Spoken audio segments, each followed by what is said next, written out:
Whenever I dress like this for one of my videos or just to go outside, I kind of feel like Batman, or like some character drawn up for a comic book. But the only reason I still do this is kind of representative of the weird reality that's going on where I live in the Midwest. We got snow outside. We still got snow outside, and it is March 27th, 2013. I've had some of my subscribers chime in saying, yeah, it's because they're messing with the weather. And this is an experiment.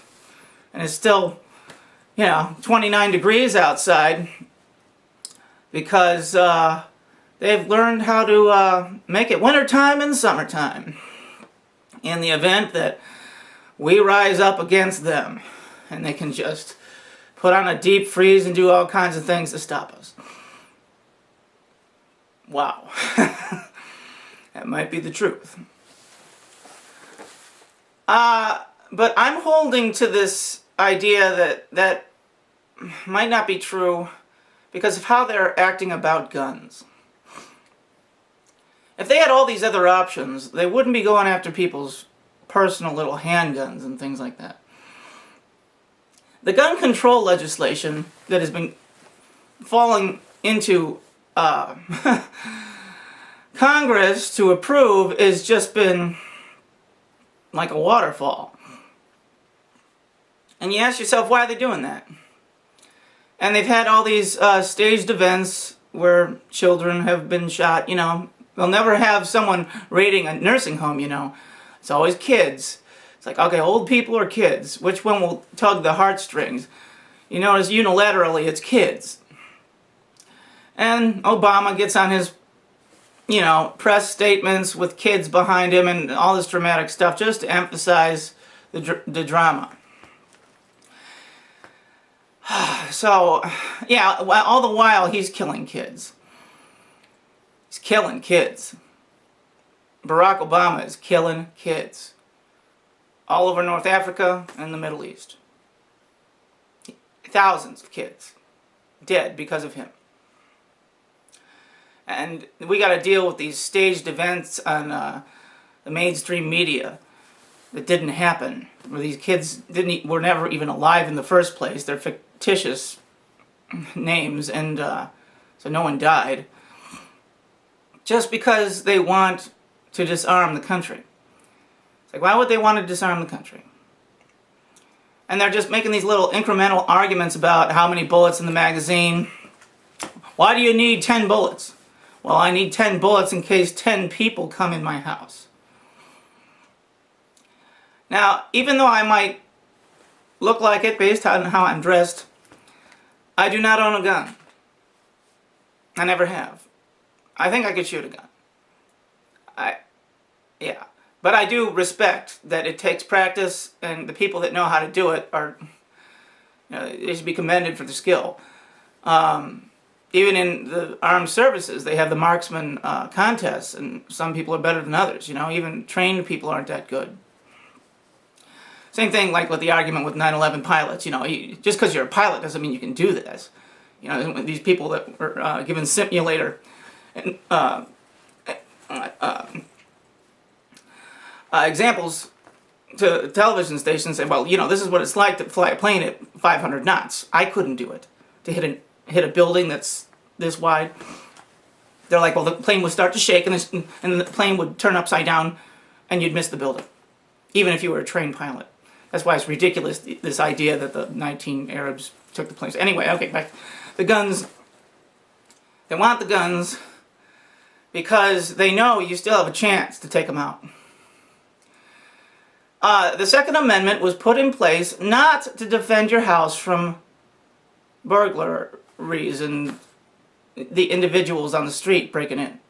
That is not why it's there. It's there in case the government goes rogue. It's there in case the American government turns into how the British government was in 1775. The idea that what they put in place after they won the Revolutionary War would never happen again. So that if someone tried that kind of thing in in a bad police state government, that the people could take the government back. That's the reason for it. And that is the reason they want your guns, because they want to be that. That's what this is about. There is no limitation on bullets or devices used to defend yourself in the Second Amendment. And so that these politicians get up there and say, well, you know, there's no need for an assault rifle. Yes, there is a need for an assault rifle if you're going to start assaulting us. And it really looks like that's what they're doing with the NSA, TSA, and all these initiatives to mess with the American public. It really looks like they're coming after us. All these executive orders to confiscate the infrastructure in times of war, you know, there's all these special, very vague considerations where they could just say, well, that's happening now. This qualifies, so we're going to do this. In times of war, any times of war, they can just take the infrastructure of food, water, gas, all the utilities, everything that run by the government. We're just be suddenly a communist nation in the event that we hit Iran. People just don't get that. That's the whole thing. Is as soon as they hit Iran, and they're going to, this is a communist country. All the legislation that's put in place, there is just, math is math. You can't get around it. They declare martial law with the right of the executive branch to just nullify the Congress and take all U.S. infrastructure, means we're communist. And they take the guns, then it's communist Russia in 1920. Yeah. And it's China back in 1955. It's just, that is what we are dealing with. Period. There is just no reason to sit around anymore. I mean, what are you going to do about it? What are we going to do about it? This is obviously what they want to do. I saw a special on, really, you know, as much as I diss on Alex Jones, he said something that was really profound. He's like, if you appease them, give them what they want, they won't stop. You just make it worse. Putting gas on the fire. Doing what they want is gas on the fire.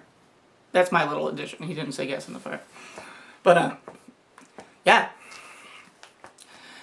And, you know, Barack Obama is just a Marxist. I mean, there might be a new definition for what he is, but basically, you know, he's doing what his father wanted, Frank Marshall Davis. Frank Marshall Davis was a communist that wanted all kinds of revolutionary change on how society is controlled, based on communist doctrine and dogma. And Barack Obama's doing all of it. This is not an American president. He's not the president anyway. He's in office because of strong-arm, you know, political clout that just laughs in everybody's face. All the people that could oppose it are too chicken because of their career that they want to save. People don't realize America doesn't exist anymore. What we got right now is a quasi-transformational reality that is in the guise of the old republic, which probably died in actuality in 1963. When Kennedy was shot. I don't know. Maybe before that. It probably died when Wilson enacted the World War I BS about the Espionage Act and all that business. That's probably when America died, 100 years ago. When the Income Tax Act and the Federal Reserve Act went through Congress unopposed. That's probably when it happened in actuality, but for it to come to fruition to where it's a full takeover of the people and their lives and their motivations and their life, liberty, and pursuit of happiness, that might be this year. A 100-year little window of progress, a gestation period for this baby to be born. And what are we going to do about that baby once it's born and screaming? Are we just going to circumcise it? Or are we going to cut it to pieces? Sorry for the visual. But like I say, instead of baby, not a human baby, let's just say a demon baby. Red, horns. How about that? That's not so bad, right? So we can save our other little infants, the humans, the good Americans of this country. If we can defeat these people, I mean, if we could just run together and just say, no, here's a list of the people we want gone right now. And if we could get the police and the military to say, yeah, you're right, this lists the people. Because they're getting into it too. I know that the armed forces, they're pissed too. The commanders are finally pissed. You know, the soldiers were always pissed, and they were only in the army because of, you know, poverty, or they were just gun happy, but or blind, or, you know, blind patriots. It's the combination of things and why the soldiers go along with it. And I'm not against the soldiers. I mean, the soldiers are awesome. It's the command people that are whack. Barack Obama has basically overridden the Congress, and the Congress is all bought off and bribed, and they just stay there for the money. And they know it's wrong. They've known it's wrong all this time, but they stay there because they're on the take. And that's it. It's all just theater now. So Barack Obama's just being patient about waiting for his moment when him and Israel are going to hit Iran. And then he's just acting like he's against it, and you know, he's not. He's not against it. He's just taking his time. He's letting a certain legislation go through. Just he's being a cook. You don't eat your meat before it's done. If it's half cooked, yeah, you might not die from eating it, but it won't taste as good. That's what he's doing. That's what's going on. They're taking a damn time so that they cook the meal just right, so it tastes just right for them. But it's almost done. It's almost done. The snow is going to start thawing outside, and won't be any real reason for me to dress like this, and all my fans that like this look on me, I think that's funny. I get all kinds of emails saying, yeah, that looks cool, you know. You know, to hell with looking like a crazy person with the crazy hair and crazy beard. You look cool like that. Yeah, that's fun. But this is my Batman outfit, my vigilante outfit, my superhero for independent media outfit. And my little homage to Ted Nugent, I think. Because I really dig his attitude. I'm not into guns. I'm not that kind of guy, but I really do. I'm with the gun rights people. Because they are responsible. You know, it's amazing with as many guns as there are in this country, gun owners, that they don't use them. They could, you know. I mean, they don't. You don't see people running around with AR-15s. But if the you know what really hits the fan, you know, you're going to see a lot of guns out there. And you're going to hear a lot of gunshots. And it's going to be really crazy. And you're going to see troops in the streets and stuff. And it's just going to be... They're going to suspect you for just walking down the street. That's how bad it's going to be if martial law is actually enacted. You know, there's going to be like a food freeze. They're going to scare the shit out of people. It's going to be like this 3-day window where power goes out and food can't be had. And when that gets lifted, and they're going to control it really well. This is my prediction. Be a 3-day thing. At the end of which, people will be so freaked out, and they won't have had their medicines. People on medicine, people will have died. It'll just be nuts.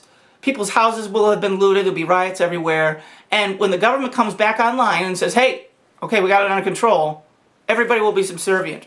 That's the plan. It'll be this moment. I know it. Mark my words. A 3-day hell. Oh, 3-day hell. At the end of which we will see the true character of the country. That's my prediction. And that's what I hope we never see.